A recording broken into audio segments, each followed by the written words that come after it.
Hello, mga kamaster, maraming salamat po sa lahat ng tumatangkilik ng The Secretly Rich Man, Gerald Crawford Story. Paki-follow and subscribe mga master para sa mga susunod pang mga kabanata. Isa pala akong rich kid. By 2 years is body. Kabanata 2501.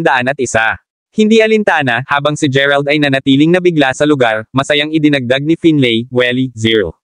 Sa tingin ko ang aking alagad ay maaaring pumasa sa iyong pagsubok. Panipi. Nang marinig iyon, tumango ang Zero na may isang mapait na pagtawa habang sumagot siya, kahit na hindi ko iniisip ito, papayagan ko pa siyang kunin ito. Pagkatapos ng lahat, may utang ako sa iyo. Kung hindi mo ako tinulungan noon, tiyak na mapapahamak ako upang maging isang demonyo. Mas nakaka-relax ako at komportable sa aking kasalukuyang estado, at kahit na hindi na ako makapaglinang, maaari ko na ngayong alagaan ang aking puso. Panipi. Hindi alintana, tungkol sa pagsubok.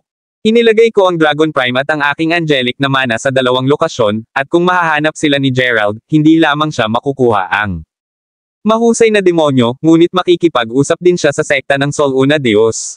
Natapos ang matanda.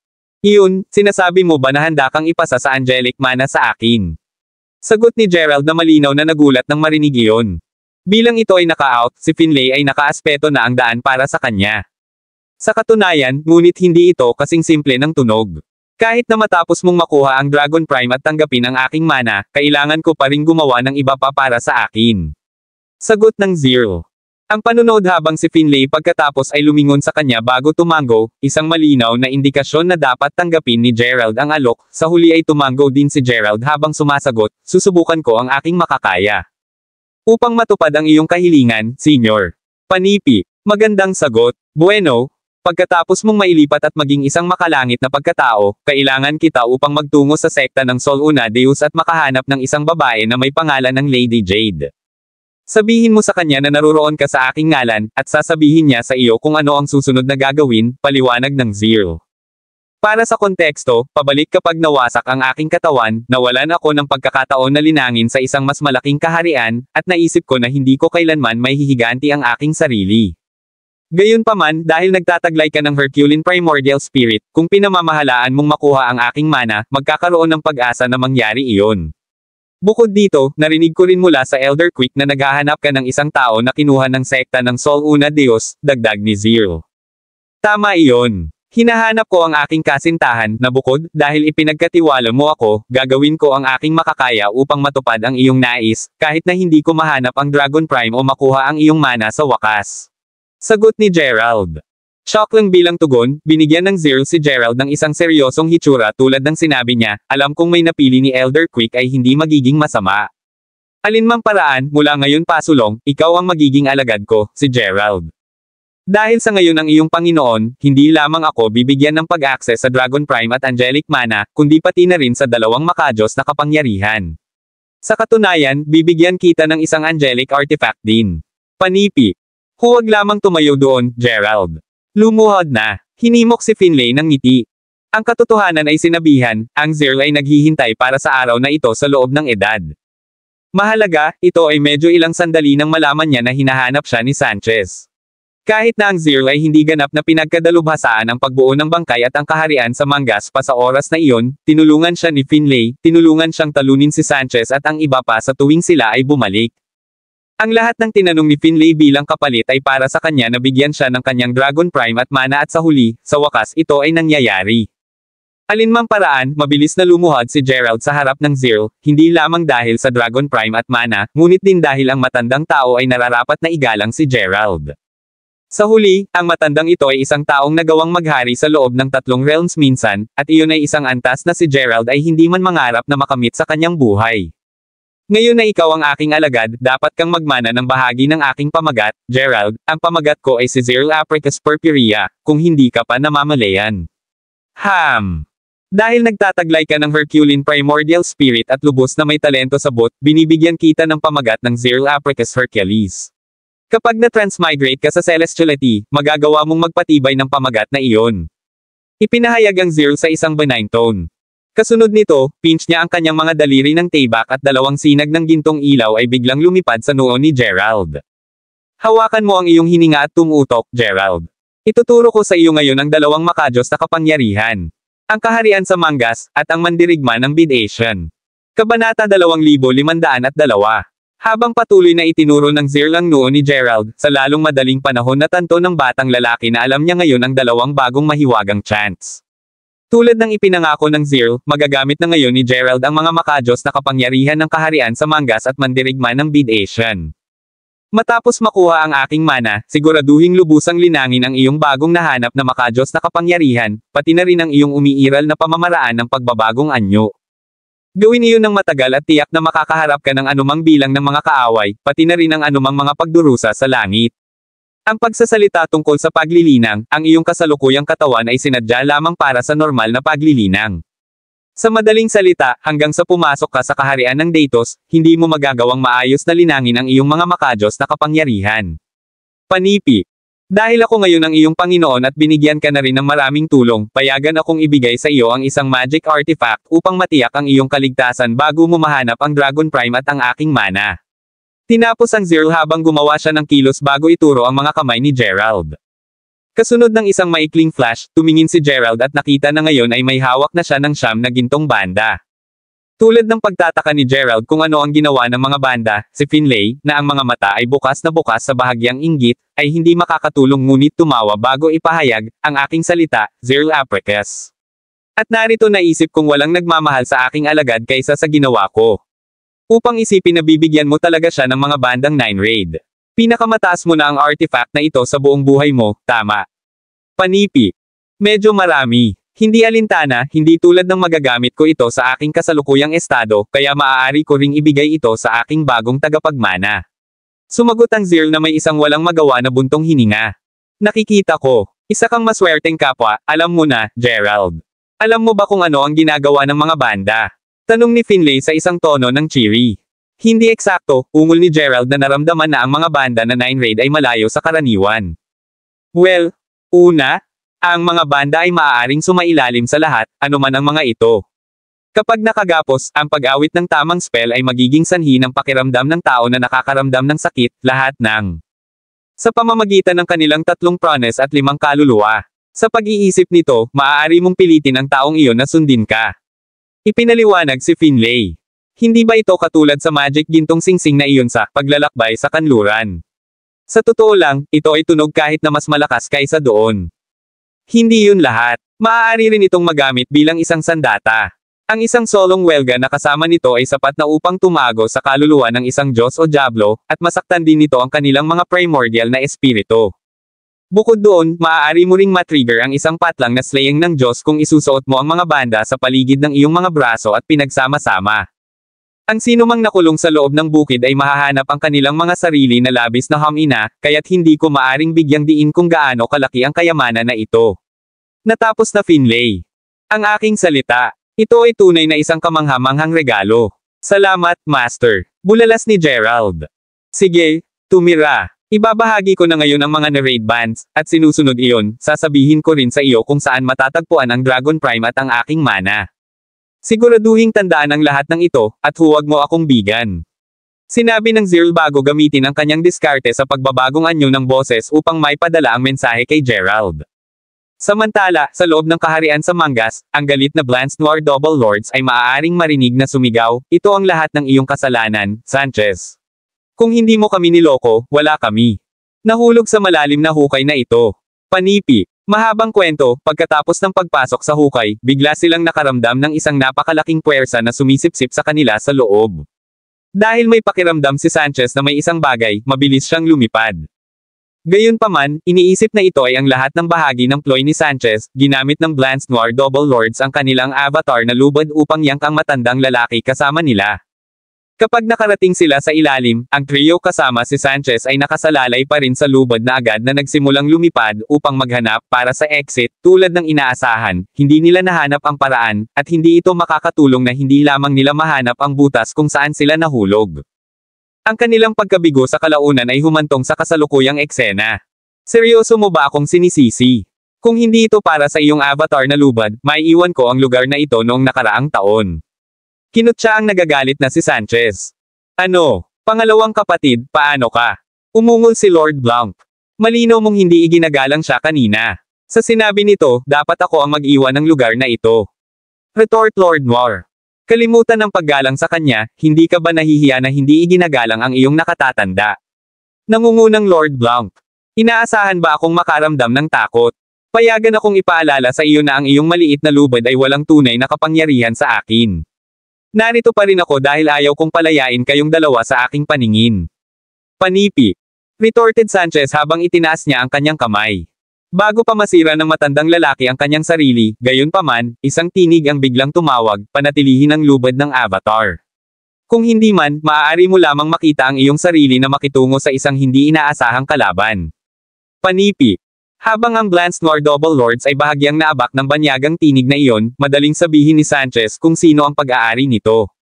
Gerald. Ikaw ba talaga? Buhay ka. Panipi. Kabanata 2503.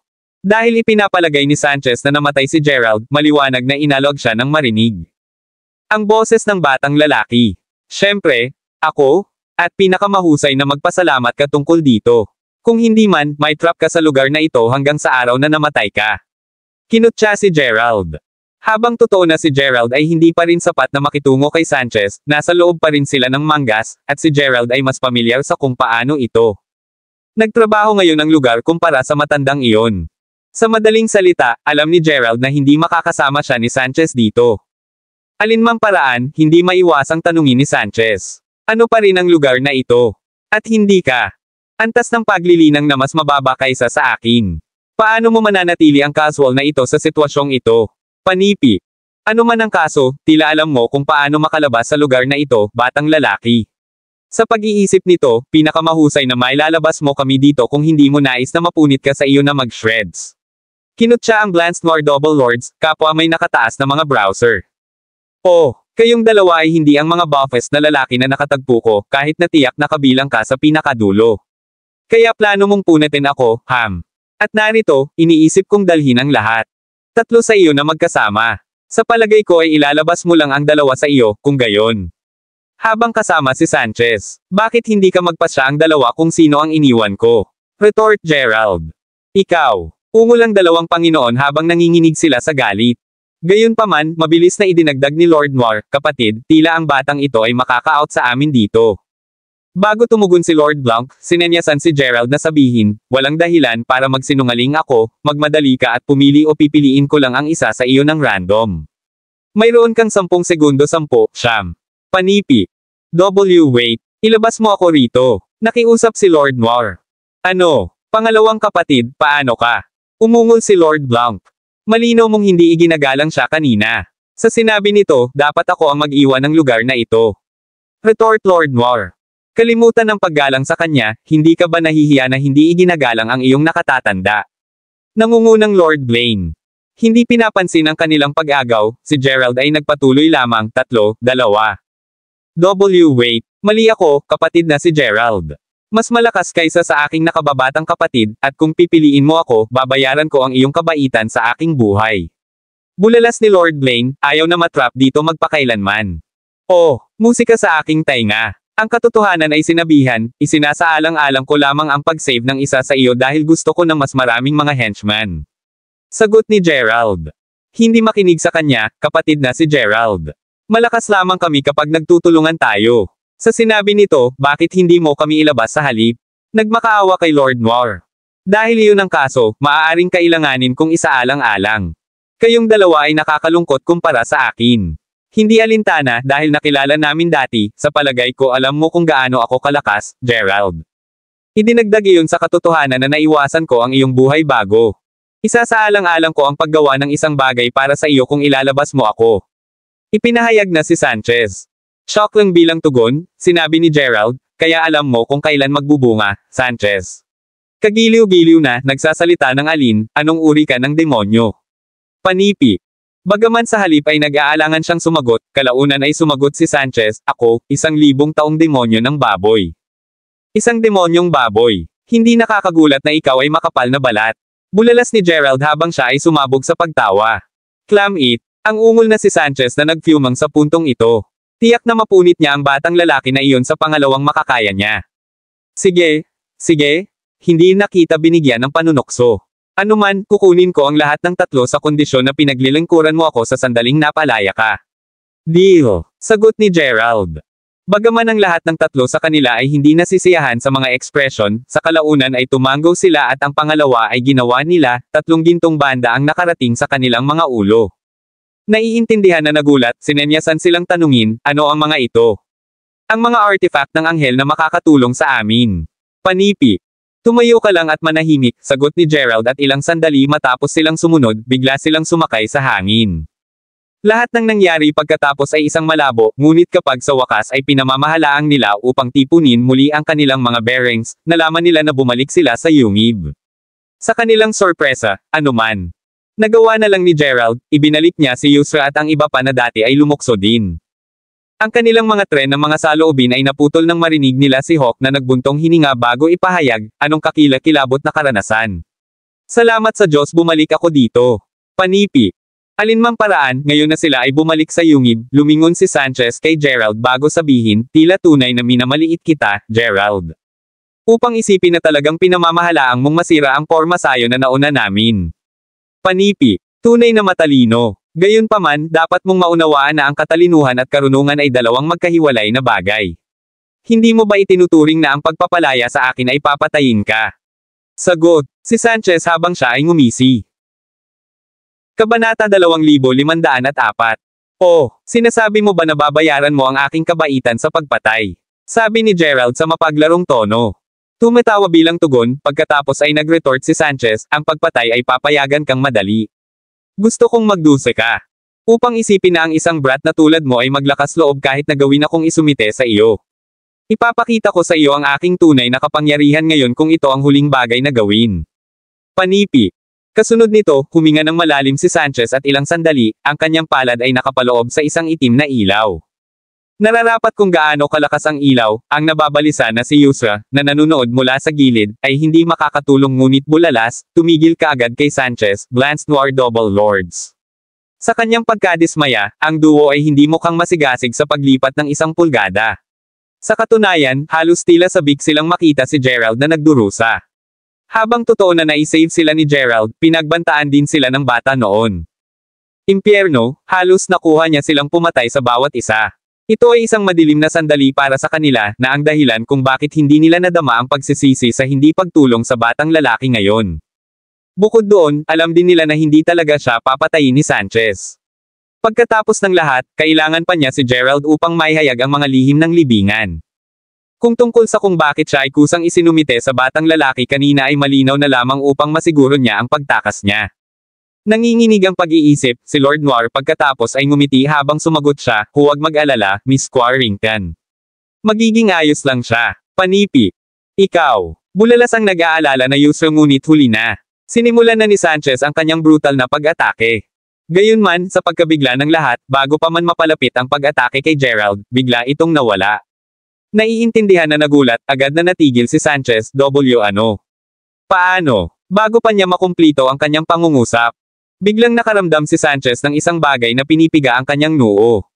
Sa isang paraan, halos naramdaman na parang milyon-milyong mga bug ang nagngangalit sa kanyang bungo, at upang mapalala ang mga bagay, hindi na niya may access ang kanyang mga kapangyarihan. Matapos ang pagsusuka ng isang bibig ng dugo, sinenyasan si Sanchez na sumigaw, my head. Ito. Parang sadyang sumabog ito. Panipi. Habang sinimulan ni Sanchez ang frantically na lumiligid sa lupa at kahit na sinampal ang kanyang ulo laban sa isang malaking bato na agad na pinahihit ang malaking bato sa alikabok, sa wakas ay napagtanto ni Blance Noir Double Lords na mayroong ilang uri ng gintong banda sa ulo ni Sanchez. Ano iyon? Gerald, ang gintong banda ba ay isang angelic artifact? Tanong ni Lord Noir habang sinulyapan niya ang batang lalaki. Sa katunayan, tulad ng nangyari, naransak mo na ang lahat ng mga angelic artifact sa libingan ng pangkalahatang. Ang ungol na si Lord Blanc, ang kanyang mga mata ay nasusunog ng nakamamatay na hangarin. Nang marinig iyon, ang lahat ng iba pang mga eksperto na nasave ni Gerald ay hindi makakatulong ngunit makipagpalitan ng mga nasasabik na sulyap. Hindi alintana, si Gerald ay sumandal lamang sa isang malaking puno bago tamad na sumagot, sabihin mo kung ano ang gusto mo. Bah! Ipakita lamang sa amin ang mga angelic artifact na. Retorted Lord Noir na hindi na makapaghintay. Ang panunood habang ang mga kapatid ay nagsimulang pagpapakilos ng kanilang panloob na lakas upang patayin siya sa isang lakad. Sumagot si Gerald, bago kayong dalawa gumawa ng iyong mga galaw, pakinggan ang payo ko at tingnan muna ang tuktok ng iyong mga ulo. Natigilan ng marinig iyon, mabilis na ginawa ng dalawa ang sinabi niya at sa kanilang pagkabigla, nakita nila ang mga katulad na naghahanap ng mga gintong banda sa paligid ng kanilang mga noo. Ngayon nagpanik, sinenyasan silang umungol, ikaw. Ginamit mo rin ang angelic artifact sa amin. Panipi. Ngunit syempre, naisip mo ba talaga na ako ay magiging sapat na walang imak upang magtiwala sa iyong mga tao? Sagot ni Gerald na may isang sneer. Diyos the Asterisk man ito. Nangungunahan ng nakakainis na si Lord Blanc na labis na natatakot kahit na ilipat ang isang kalamnan sa puntong ito. Kabanata 2505. Ngayon na ang lahat ng mga ito. Makakakuha ng kanyang mga angelic artifact. Pagkatapos ng lahat, kung maaari niyang ibagsak ang Blance Noir Double Lords at Sanchez, kung ano ang pagkakataon na mayroon sila. Sa puntong ito, pinamamahalaang ni Sanchez na makarating sa kanyang mga paa kahit na may kaunting kahirapan. Naturally, hindi na siya nang ahas na gumawa ng anumang pantal na gumagalaw kay Gerald. Sa halip, sinenyasan siyang magalit, ikaw ay talagang iba pa, Gerald. Pinagtataka ko kung bakit kailangan mo pa rin ng tulong namin. Pagkatapos ng lahat, hindi lamang ikaw ang nag-iisang tao na nakakaalam ng mga lihim ng libingan ng pangkalahatang, ngunit mayroon ka ring mga anghel na artifact na iyon. Panipi. Oh, huwag kang mag-alala tungkol doon. Sa kung gaano kakalakas na tatlo, sigurado ako na ikaw ay maging kailangan ng mga katulong habang papunta kami sa North Desert upang maghanap ng isang tiyak na tao. Kung saan, kung iniisip mo na ang pagpatay sa akin upang masira sa aking kontrol, pipigilan ko kung ako ay ikaw. Para sa isa, ang pangalawang namatay, ang angelic artifact ay agad na masira ang iyong mga primordial na espiritu. Ano pa, kahit na pinamamahalaan mo upang kunin ang 9 raid band mula sa aking bangkay, hindi mo alam kung paano ito maisaaktibo. Alinmang paraan, masisiguro mo ang aking kaligtasan kung nais mong mapanatili ang iyong mga primordial na espiritu. Paliwanag ni Gerald ng may ngiti. Ikaw. Umungol ang lahat ng tatlong lalaki habang sinulyapan nila ang boy. Habang pinakawalan ni Sanchez ang isang bigo na dagandong habang pinapalo ang kanyang mga kamao, sinenyasan si Lord Noir na tanungin, sino ang hinahanap mo sa North Desert? Isang ina at anak na babae. Sagot ni Gerald. Dahil mayroon na siya ngayon ng yin blood pellet, hindi na kailangang mag-alala si Gerald tungkol sa hindi mahahanap si Phoebe. Kapag nahanap niya siya.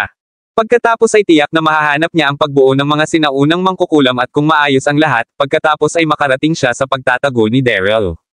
Bagaman hindi sigurado si Gerald kung gaano kataas ang paglilinang ni Daryl ngayon, alam niya ang kagandahang loob ni Finlay, na sinimulan na ng matandang lalaki ang kanyang malademonyong paglilinang. Sa pag-iisip nito, nadama ni Gerald na hindi niya magagawang gawin sa kanya, na mahalagang dahilan kung bakit niya nagawa ang lahat sa Sanchez at ang Double Lords ng Blance Noir. Sa pinakadulo, makakakuha siya ng ilang nakakasakit na presensya sa kanilang tulong. Hindi alintana, ngayon na ang mga bagay ay nakuha hanggang sa puntong ito, sinenyasan si Gerald na magbid ng palm kay Yusra at sa iba pa. Matapos ang pagdaan ng labis, hindi maiwasang mapigilan ni Yusra si Gerald. Pagkatapos ng lahat, siya ay isang bihirang talento ng binata.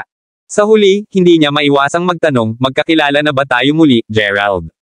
Kung sige talaga ay nasa lugar mo, siguraduhing bibisita ka sa huli. Sa tabi nito, hihiram ko ng kaunti ang iyong mga bodyguard, kahit na panigurado, tiyak na ibabalik ko sila sa sandaling kumpleto ang aking pakikipagsapalaran. Sagot ni Gerald na may ngiti. Natutuwa akong marinig. Kahit na hindi ko alam kung ano ang iyong pakikipagsapalaran, hindi ako mag-pry. Gayunpaman, nais ko sa iyo ang swerte sa lahat ng pareho. Ipinahayag na si Yusra na may isang matatag na tumango. Salamat. Well, Palm. Pagkatapos. Sagot ni Gerald habang siya ay bumalik sa villa kasama ang tatlong lalaki. Ang unang bagay na ginawa niya sa pagbabalik, ay tulungan sina Darkwind at tinatrato ni Linden ang kanilang mga sugat. Kasunod nito, ipinaliwanag niya kung bakit sumusunod sa kanya ang tatlo. Gamit ang nagawa, siniguro ni Gerald na i-update din si Marcel sa sitwasyon. Sa sorpresa ni Gerald, napagtanto ng pangalawang Marcel na natagpuan ang yin blood pellet, iginiit niya kaagad na sumama siya sa kanila. Si Gerald, para sa isa, ay hindi binalak na dalhin si Marcel dahil alam niya na ang paglalakbay ay magiging isang mapanganib. Gayunpaman, matapos makita kung paano taos-puso si Marcel, alam ni Gerald na hindi siya maaaring tumanggi sa huli. Kasunod ng pagpapasyang iyon, lahat sila ay gumugol ng ilang araw na nag-recuperating at sa pagtatapos nito, natagpuan nina Darkwind at Leiden ang kanilang sarili na halos ganap na gumaling. Gamit nito, lahat sila ay nakaimpake at nagsimulang maglakad papunta sa North Desert. Kabanata 2506. Mayroong dalawang prangka na layunin ng paglalakbay. Ang una ay upang mahanap si Phoebe, ang ina po ng mga sinaunang mangkukulam. Sa pamamagitan lamang ng paghahanap sa kanya ay magkakaroon ng pagkakataon si Gerald na hanapin ang pagtatago ni Daryl. Sana ang yin blood pellet na ngayon ay nasa kanyang mga kamay ay makakatulong sa pagsisikap na iyon. Tulad ng para sa pangalawang layunin, inaasahan niyang makuha ang mana ayon sa mga tagubilin ng Zir.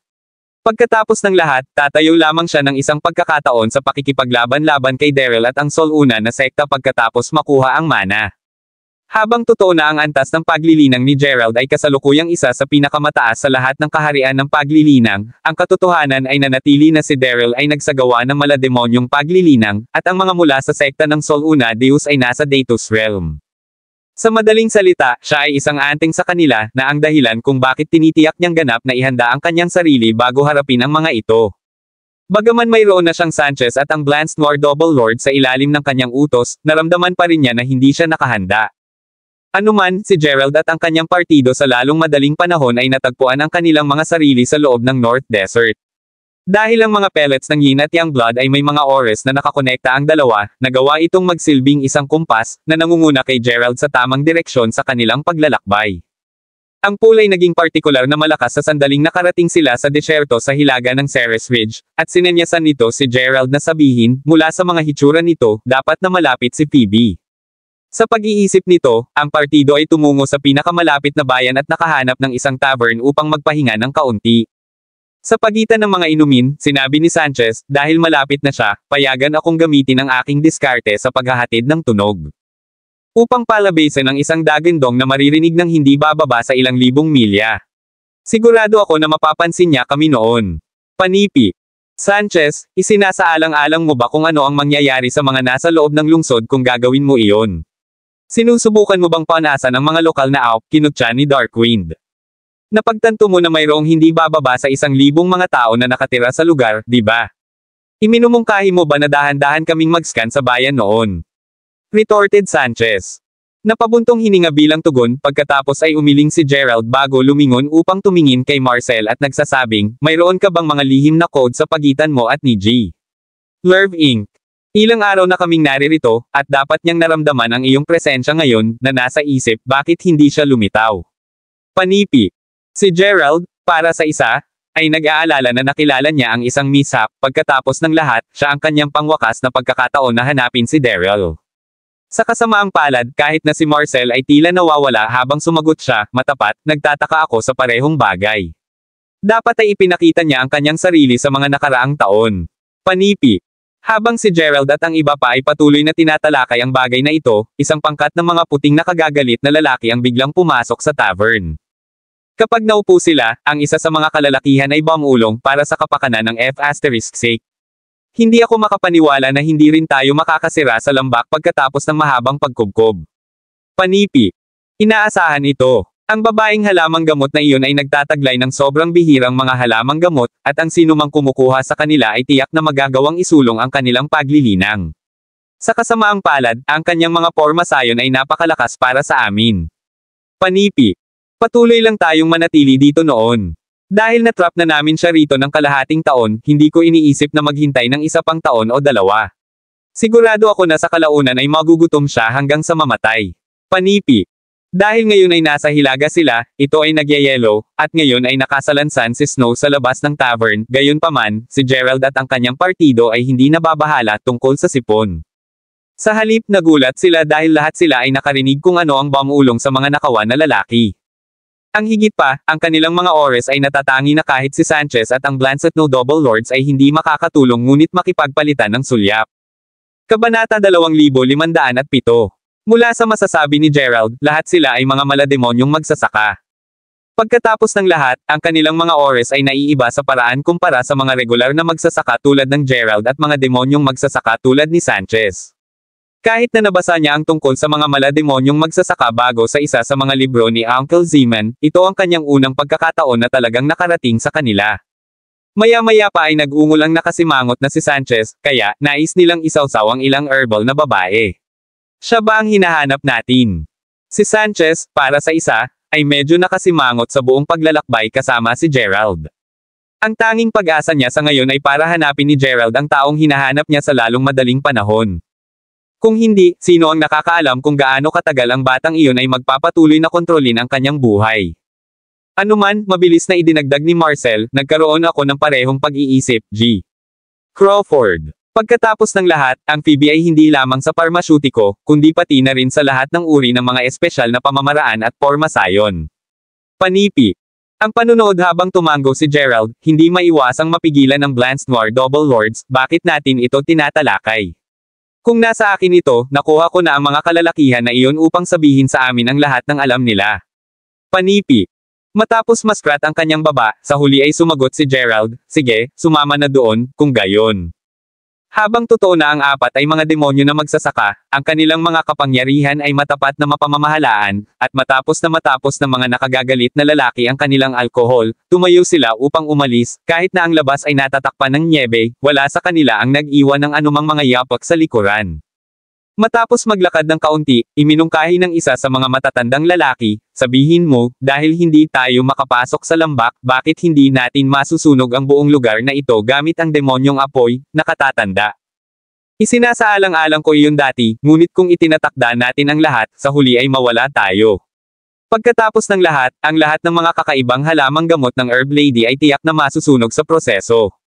Gayunpaman, ngayon nabanggitin mo ulit ito, kung maingat tayo sa apoy ng demonyo, maaari lamang nating pilitin siya ng hindi nagiging sanhi ng malaking pinsala. Sagot ng pinuno na may tumango. Ang apat ay pinuntahan ni Lord Ethern, Lord Theron, Lord Eban, at Lord Flaxen. Kahit na mayroon na silang isang bagong plano, hindi nagtagal para sa kanila na huminto sa kanilang mga track. Isang pamilyar na mukha ang nakatayo sa harap nila. Hindi ba natin siya nakita sa tavern kanina? Ungol ni Lord Ethern habang siya ay sumulyap kay Sanchez.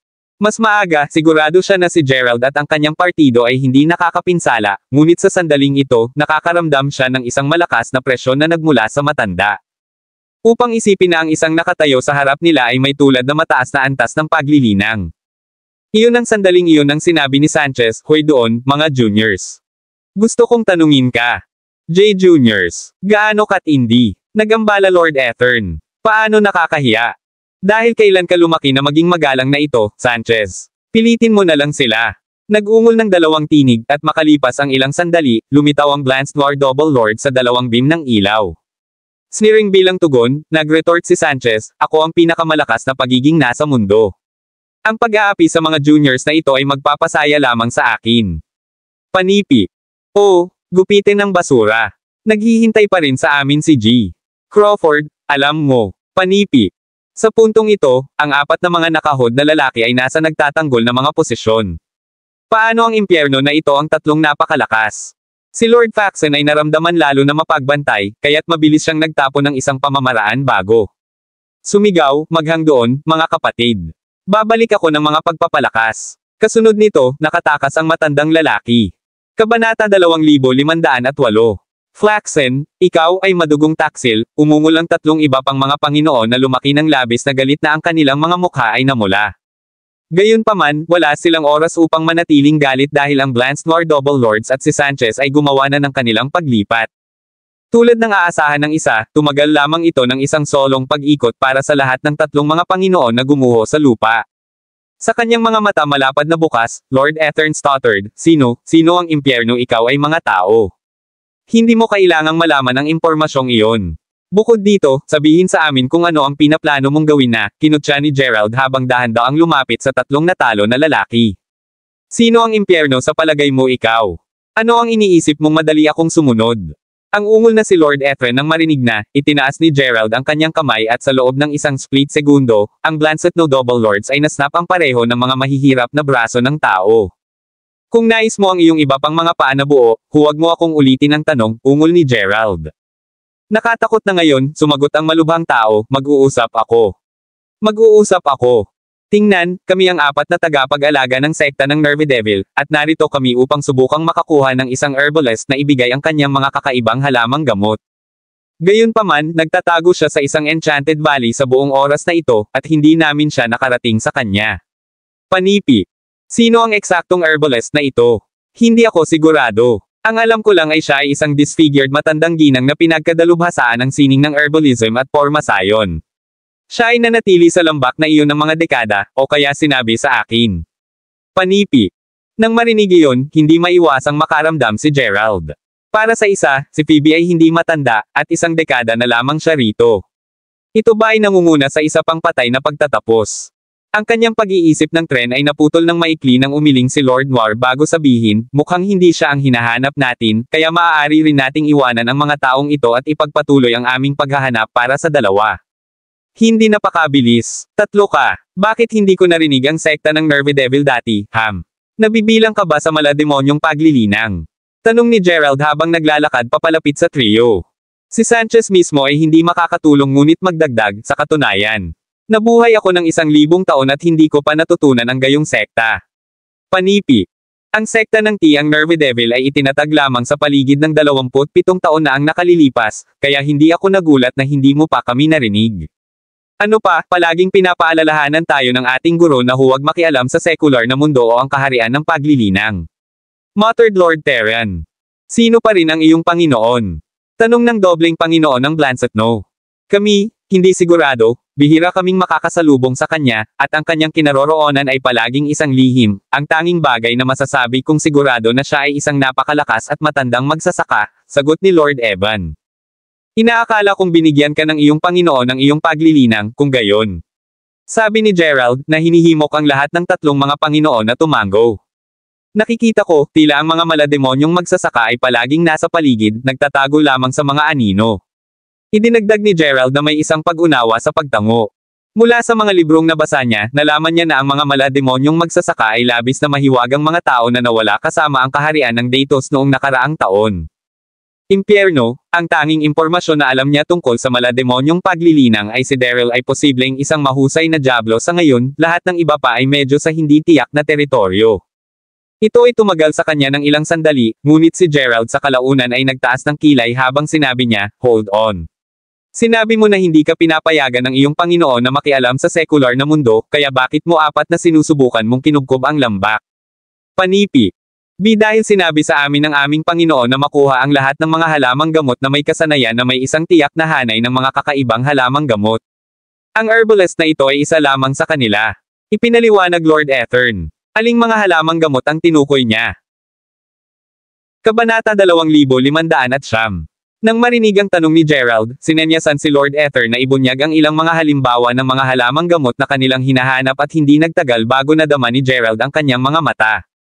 Matapos ang lahat ng mga halimbawang iyon ay mga halamang na minana ng mga sinaunang mangkukulam, sa madaling salita, sila rin ang para sa kanya. Naturally, kinilala rin sila ni Marcel, at mabilis niyang sinabi, ito. Napansin kung paano tinitingnan ng dalawa ang mga halamang gamot, si Darkwind ay nagbulong, kinukuha ko na ang herbalist na hinahanap nila talaga ay si Ms. Phoebe, G. Crawford. Well, mahirap sabihin kung siya ay mula nang sinabi ni Marcel na hindi tama ang tiyempo. Hindi alintana, ito ay isang mahalagang palatandaan. Lord Ethern, di ba? Maaari mo bang ipaliwanag ang kaunti pa sa iyong Panginoon? Bonggang si Gerald habang lumingon siya muli sa lalaki. Hindi ko talaga masabi. Tingnan, laging lumilitaw si Master sa harap namin sa isang malilim na anyo, kaya't wala sa atin ang nakakita ng kanyang mukha. Sagot ni Lord Ethern habang nanginginig ang kanyang ulo. Ito ba ang katotohanan? Sumusumpa ako sa buhay ko. Bulalas ni Lord Ethern na may isang gulp. Napakahusay, kung gayon. Dadalhin kami sa lambak upang maaari nating matugunan ang herbalist na iyon.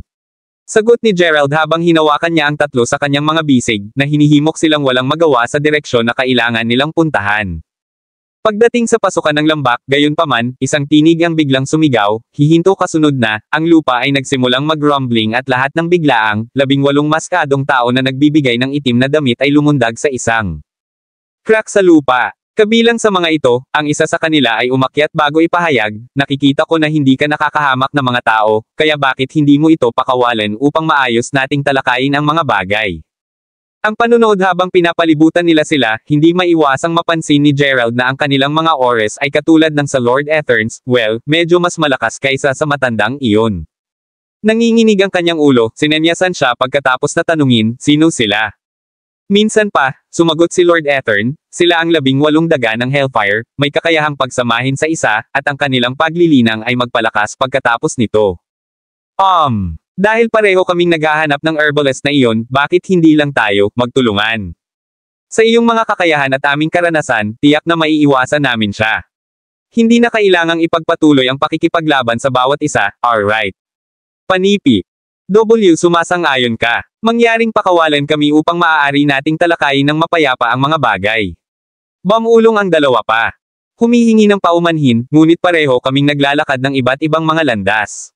Sa sinabi nito, itigil ang paglalaro ng isang tanga at kunin ang iba pang mga ambusher upang ibunyag ang kanilang sarili. Umungol si Gerald habang pinapalakpakan niya ang leeg ni Lord Ethern. Sa kung paano kulog ang kanyang tinig, hindi maiwasang manginig si Lord Ethern at hindi ito nagtagal bago magsimula ang madilim na ulap sa kalangitan. Habang ang lugar ay bumagsak sa kadiliman, ang malaking piraso ng itim na usok ay nagsimulang sumayaw sa paligid tulad ng mga higanteng python at pagkatapos ng isang crack sa lupa ay lumitaw, ang 18 masked na lalaki ay lumukso dito.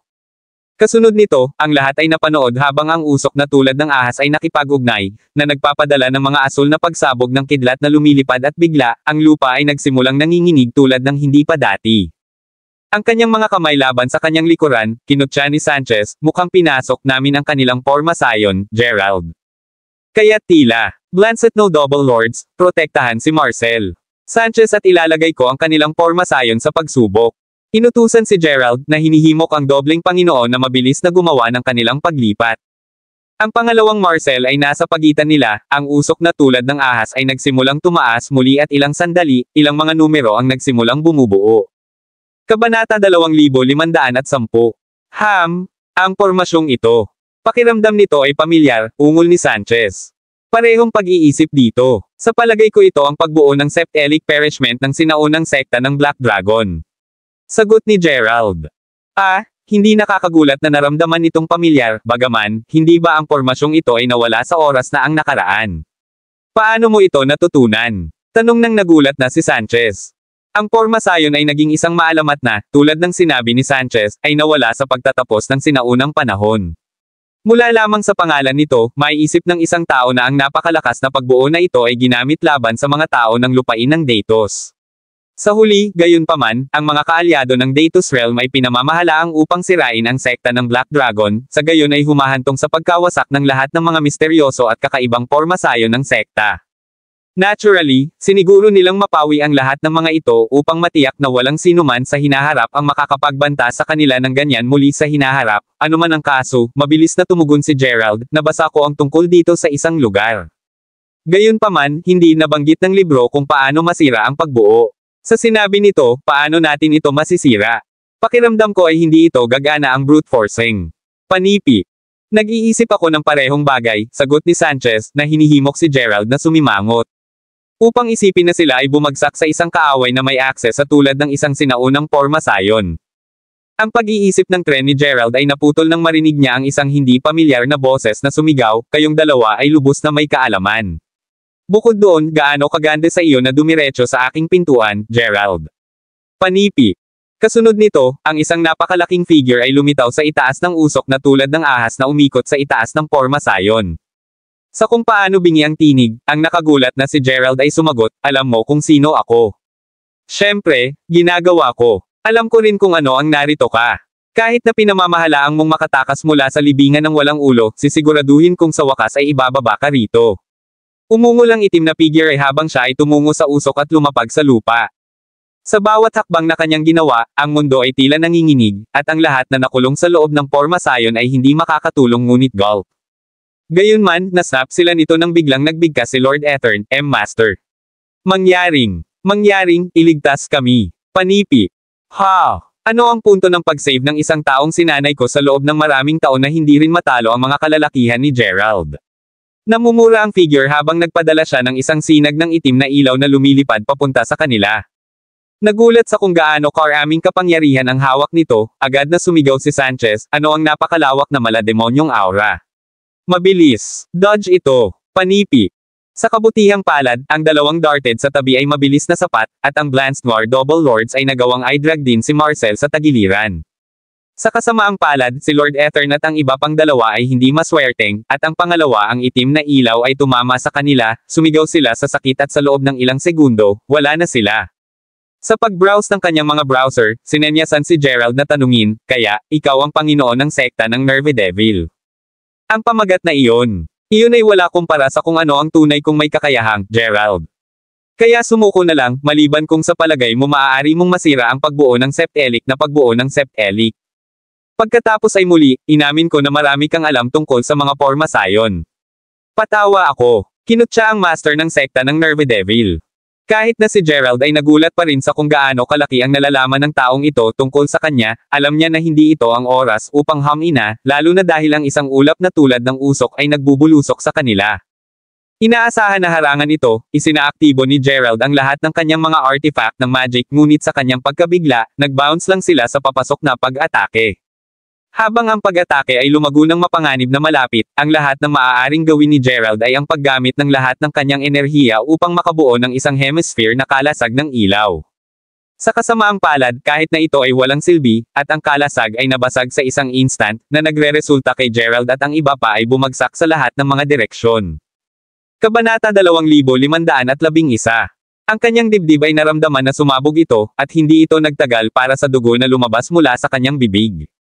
Anong napakalawak na kapangyarihan ng demonyo? Kasunod ng isang sneer, ang master ng sekta ng Nerve Devil ay nanunuya, alam kong pinalaki mo ang antas ng iyong paglilinang na ito dahil nais mong malaman ang higit pa tungkol sa Sun League, ngunit dapat mong maunawaan na ang mga demonyong magsasaka ay palaging magiging mas malakas. Naisip mo ba na ang pagkuha ng mana na anghel ay magbibigay sa iyo ng ganap na kapangyarihan? Nakakatawa. Ang iyong Herculean Primordial Spirit ay hindi ka makatipid sa oras na ito. Panipi. Ang pag-furrowing ng kanyang mga browser, si Gerald ay nag-retort, sino ka sa mundo? Paano mo ako nakikilala? Sa katunayan, paano mo malalaman ang tungkol sa aking Herculean Primordial Spirit? Panipi. Tumatawa bilang tugon, sinabi ng Panginoon, oh, malalaman mo kung sino ako sa lalong madaling panahon. Ngunit bago iyon, payagan akong agawin ang iyong Herculean Primordial Spirit. Kailangan kong sirain ito upang ang sagradong primordial na demonyo na panloob na pellet ay maaaring maghari ng kataas-taasang. Panipi. Nang marinig iyon, hindi maiwasang sumimangot si Gerald. May isang tao lamang sa mundo na alam ang lahat ng ito, at iyon ay... Ikaw ba, Daryl? Ha? Kinuha ka ng sapat na mahaba upang mapagtanto. Taya na nais mong maging matalinong ito muli upang hindi ako makontrol tulad ng isang papay, ha? Alinmang paraan, payagan akong sirain muna ang iyong Elixir of Life field bago tayo gumawa ng ilang chit-chat. Hindi tulad mo, nag-a-attack ako habang mainit ang bakal. Umungol si Daryl habang nagbago siya sa isang higanti at naglalayong ang kanyang kamao sa Gerald. Kahit na kung saan siya nakahiga, masasabi ni Gerald na ang pag-atake ay may kakayahang pumatay ng 1,000 sundalo ng sabay-sabay. Gayunpaman, nasugatan siya upang ilipat. Talagang papatayin siya tulad nito. Walang magawa na paghawak sa lupa, si Gerald ay malapit ng ibigay, kapag ang lahat ng biglaang, isang gintong ilaw ay sumabog. Kasunod nito, ang isang pagsabog ay narinig habang 12 gintong sinag ng ilaw ang hamarang sa papasok na pag-atake. Napakalakas ng pagsabog na kahit na ang malakas na Sanchez at Blancnoir Double Lords ay ipinadala na lumilipad. Habang nanlaki ang mga mata ni Daryl, ang mga sinag ng ilaw ay nagsimulang magboltong pabalik kay Gerald at sa huli, ang 12 haligi ng ilaw ay naging mga tao. Bagaman 11 sa kanila ang mga kababaihan na nagbibigay ng mga puting damit, ang isang nakatayo sa gitna, ito ay Finlay. Ang panunood habang ang mga mata ni Gerald ay sumulyap sa pag-asa, sinenyasan si Finlay na sabihin, buhay pa, batang lalaki. Oo, ngunit hindi para sa matagal kung ito ay nagpapanatili. Sagot ni Gerald, na ang dibdib ay dumudugo pa rin. Magandang sapat. Alinmang paraan, makinig ng mabuti. Wala kaming oras na natitira. Tumagal ng edad upang maakit ang kataas-taasang Panginoon na Panginoon, kaya't sinubukan ng 12 sa amin ang aming makakaya upang pigilan siya, gamitin ang mantra na itinuro ko sa iyo na mag-apoy sa iyong Elixir of Life field. Sagot ni Finlay sa pamamagitan ng kanyang diskarte sa paghahatid ng tunog. Ignite ang aking Elixir of Life field. Kataas-taasang demonyong Panginoon. Isang maliit na konteksto, mangyaring. Ang taong iyon ba ay hindi Daryl, Finlay? Panipi. Kabanata 2512. Si Daryl ay pag-aari ng kataas-taasang Panginoon ng Panginoon, at ang Panginoon mismo ay gumagamit ng katawan ng iyong lolo upang subukan ang kanyang pagkabuhay na mag-uli. Ang siklo na ito ay umuulit ng maraming taon, at ang kataas-taasang Panginoon ay nakunan ng maraming tao na may mga yin physics ngunit nagpapasalamat na nabigo.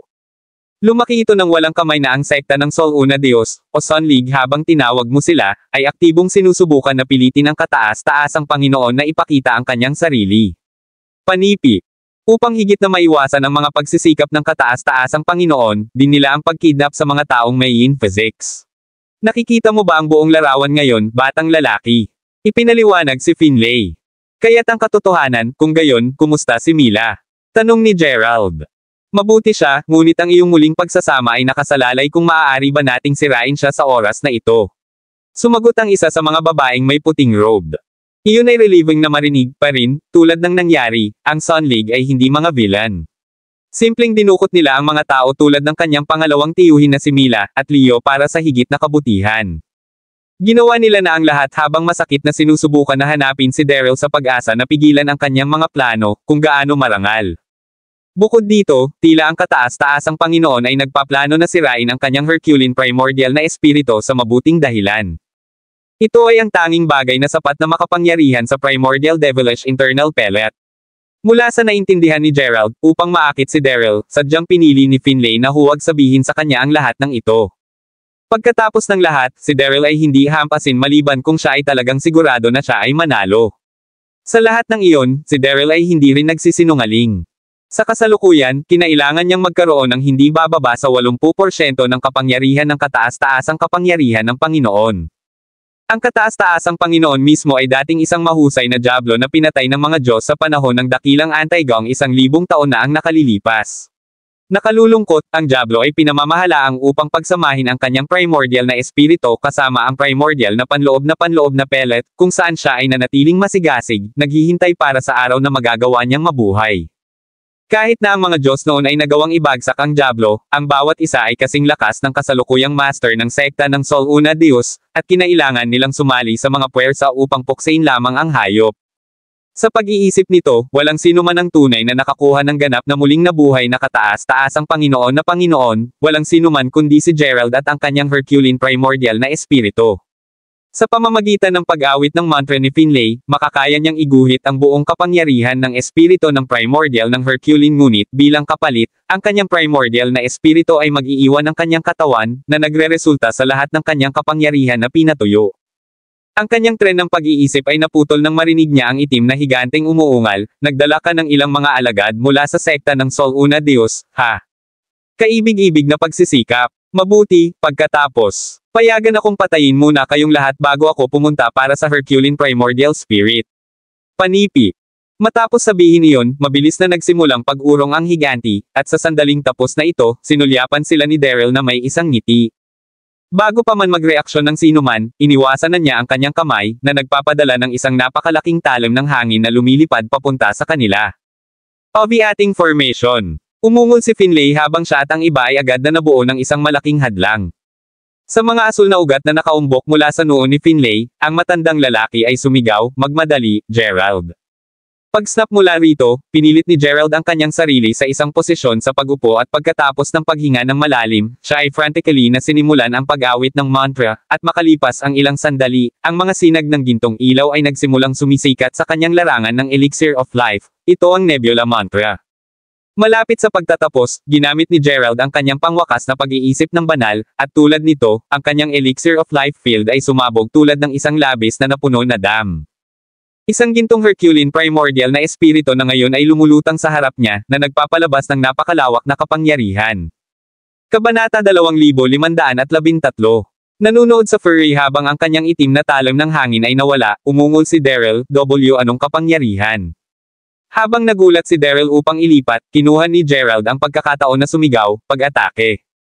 At tulad na, isang nagliliyab na ilaw sandali ay naiilawan ang buong kalangitan. Tulad ng pagbaril ng enerhiya sa lahat ng direksyon, ang demonyong pormasayon ni Daryl ay nabawasan sa alikabok sa loob ng ilang segundo. Hindi. Pinayaman ng nagagalit na si Daryl habang ang lupa sa ilalim niya ay basag at ang mga ulap ng alikabok ay lumipad sa lahat ng dako. Ito ay kaguluhan na nagkatawang tao, pasandali, ang lahat ay nahulog ng tahimik. Si Gerald mismo ay nagsusuka ng isang pool ng dugo ngayon, at habang nahulog siya ng walang malay, naramdaman niya ang pagyayelo ng kanyang katawan. Mabilis na pasulong sa 3 taon mamaya, ang Mayberry Commercial Street ay buhay na buhay tulad ng dati.